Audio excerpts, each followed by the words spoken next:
Charles Chevelle. Thank you, Mr Speaker. Mr Speaker, it's an honour to take a call in this debate and in particular to follow my colleagues on this side of the House, the Honourable Nanaia Mahuta, the Honourable Parikura Horomea and Rino Terekatne, because I want to associate myself particularly with the remarks that they have made already in this debate. Next Wednesday, I will have been a member of this House for 6 years, but I have not asked to participate in a treaty settlement debate until now. And my conversation with my colleague Parikura Horomea earlier this afternoon led us to agree that I should do so on this occasion as Shadow Attorney General, because as many people in the gallery know, I'm a person who was born and spent the first 2 decades of his life in the rohe of Rongowhakaata. My family and I experienced the great generosity of the tangata whenua of that part of our country while we were growing up in that part of New Zealand, and I wish to add my personal words of tribute, gratitude and acknowledgement to those that have already been spoken in the debate today.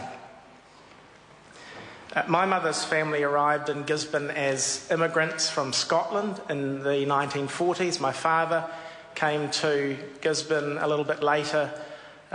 He came to New Zealand to go to school. He came to Gisborne to practice law, and he did some work for a number of people who I see present today, helping them on their land and estates work. Before it was an area of practice that was popular or in vogue, but he was very proud of the work that he did. And in the 70s and 80s, my sister and I went to school in your rohe. As I mentioned earlier, the generosity that my family and I, as manuhiri to that rohe, experienced was always something that strikes me when I look back on my childhood. And when we contemplate the context of the settlement debate today, we realise just how extraordinary that generosity is. And that's for at least 2 reasons. One is the fact that yours is one of the most blood-drenched episodes in our colonial history. I won't repeat the accounts that have been recounted earlier in the debates about the atrocities that your ancestors had to put up with at the hands of the Crown.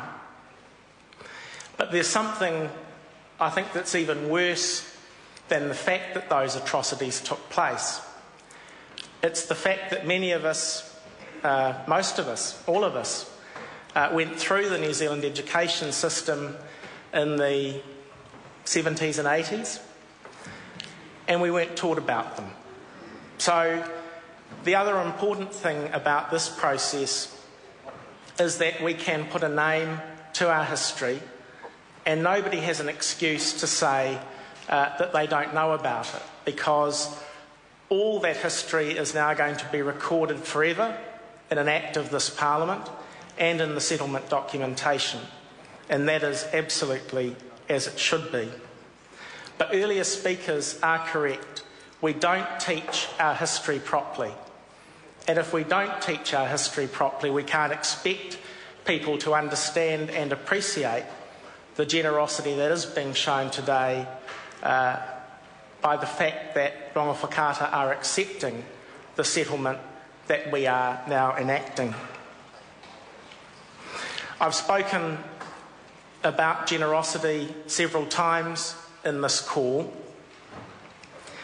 It's always been on display by Rongowhakaata.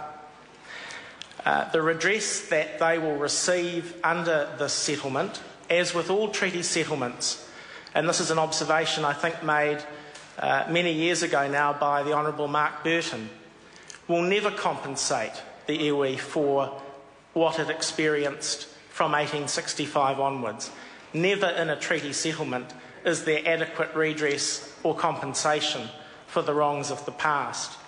So it is very much always an act of generosity on the part of the treaty partner to accept what is proffered by the Crown in a binding settlement.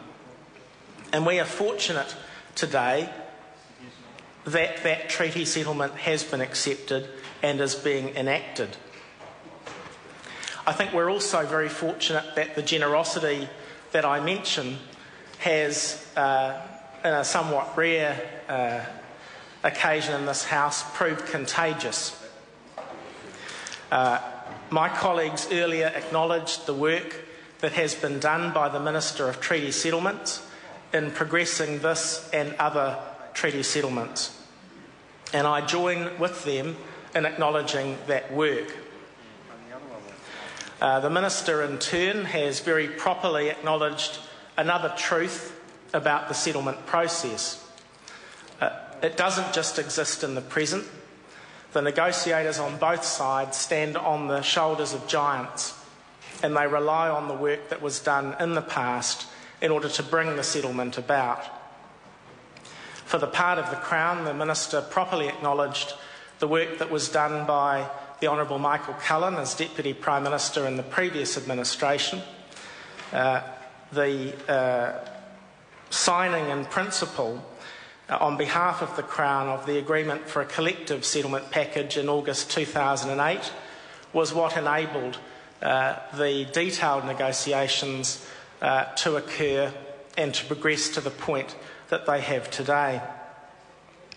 And the historical research that was done in order to back up the treaty claim that was processed through the Waitangi Tribunal in the early part of the last decade was only able to be done and resourced because the Fourth Labour government amended the Treaty of Waitangi Act in 1985 to allow for grievances back to 1840 to be heard and determined by the Tribunal, and for historical research and advocacy services to be resourced as part of that process. Thank goodness that that happened, because that is how we were able to come to a definitive recording of the history that has been spoken about by previous speakers and which will be recorded in the deed and in the Act of Parliament.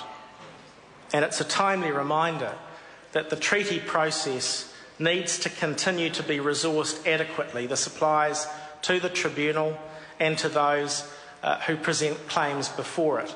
It's no good to have a deadline for the cut-off of treaty settlements if the process is not properly resourced by the Crown in all respects.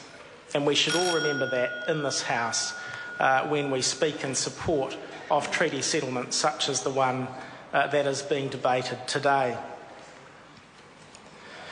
Mr. Speaker, it's an honour to have had an opportunity to speak in this debate.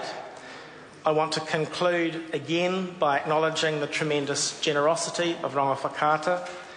I've been a beneficiary of it personally, so I know that people in the gallery won't be worried at all about what leads the One Network News tonight. You have more important concerns than that, given the long time that it's taken for the wait for justice to be brought to you. To Rongowhakaata and to Ngai Tamanuhiri, because I'm not sure if I'll have the opportunity to speak in the next debate. I want to say that it's a marvellous thing that the generosity that you've shown is now being shown to the nation as a whole. Thank you.